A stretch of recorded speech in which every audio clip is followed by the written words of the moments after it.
Welcome to Gospel Forge. Please subscribe for more. When I first fell in love many years ago in secondary school, I thought this girl was the angel of my life. I would go to school with clean uniforms, put in labors, just to please flesh and blood. Do you know if that girl did not come to class, my school that day is spoiled? Like, school doesn't make sense to me anymore. The teacher will be teaching us, it's like he's speaking Swahili because that girl is not in school. And the girl told me, say, "You, I love you." Remember, it was those days of extra cool. So after prayer, I will now call her and then I'll be telling her great things. You see me, I'm going to make it. And when I make it, you will make it. I became a music writer because of that girl. I thought that this girl, I was practicing Indian love. Do you know what happened to me with my Indian lover? My best friend. Oh my God. Don't cry for me. I was foolish because now I have met my real love.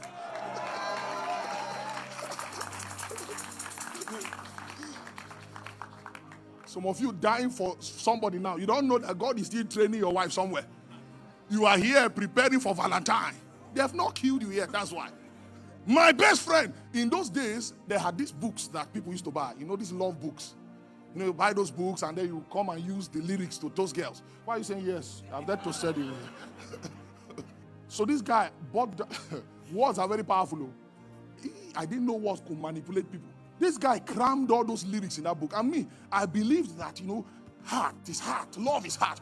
Oh, they broke your heart. This guy. So me and my mind was, she understands my heart.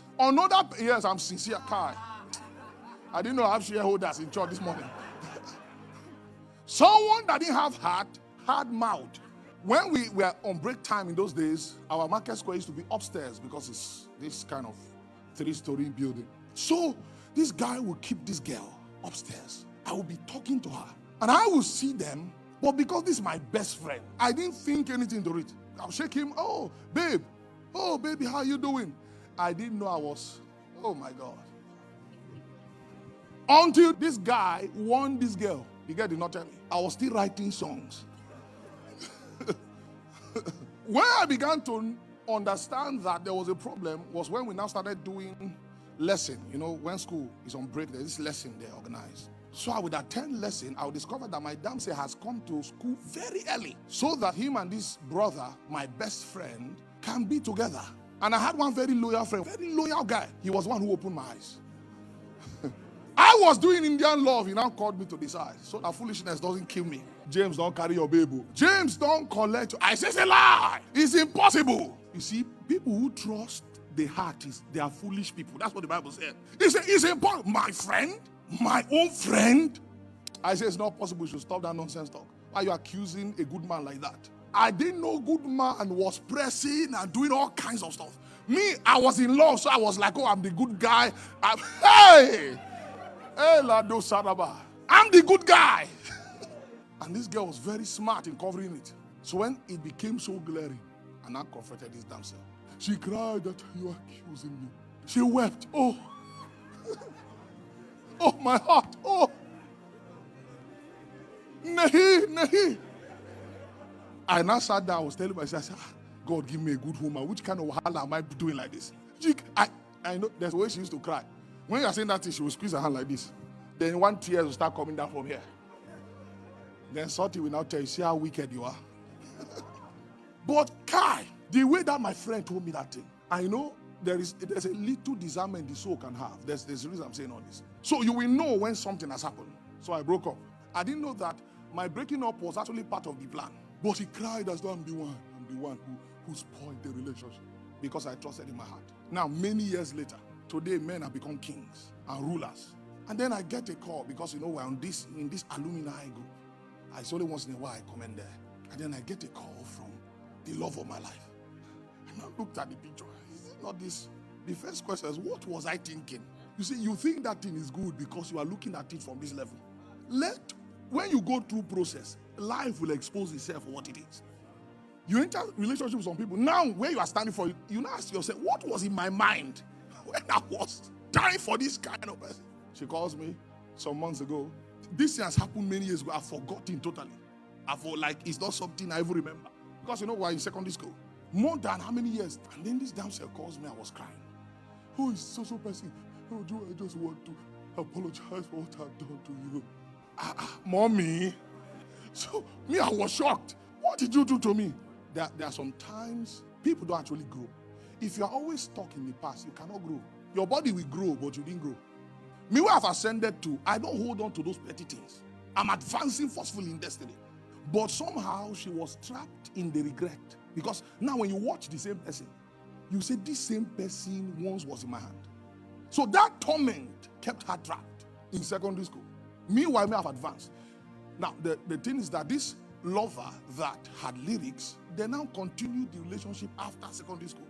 And this guy abused the hell out of her, dealt with her, all manner of degraded her until she lost her confidence in life. This girl was a walking shell, destroyed her confidence in life. I was not aware, I was not even aware that anything like that was happening. And then she calls crying because she followed her heart and her heart led her wrongly. Now, what led her astray? At the moment, whatever she felt that young man was telling her looked like the truth.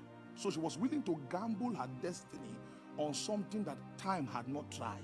So you see, the reason I say this is to show you that these issues of life that comes out of the heart, even your desire for God, God can never trust himself to unprocessed desire.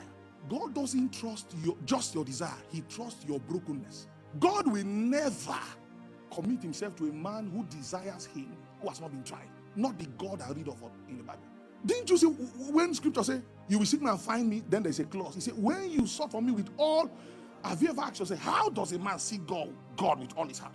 When I'm going to church, I believe I'm seeking God. No, you don't know that there are certain idols in your heart until God begins to take you through circumcision. Oh, don't you know receiving money now? Let's say you receive a breakthrough and then God now said, that money, carry it and go and give. You see how he shouted? God looked at Abraham. He said, take your son. Then he now added, your only son. Whom thou what? If you had told him to take Ishmael, he would have held that boy's neck. Say, the Lord has need of you, young man. Is Ishmael his son? Yes. But is Ishmael the son who he loved? No, sir. Abraham would have bounded him hand and foot. Told the servants, hold him, don't let him escape. God now demands for what his heart went after. That's what it means to seek God with all your heart. It means that the things your soul has fragmented into, God can still wield authority in those areas and you submit. Have you not read when they say, if you love father, mother, wife, he said you are not worthy, because God does not trust himself to unprocessed desire. He told me clearly, he said, I only trust the brokenness in a man. And guess what? He told me, he said, this brokenness, a man cannot walk it into himself. You cannot bring yourself to the kind of brokenness God can trust.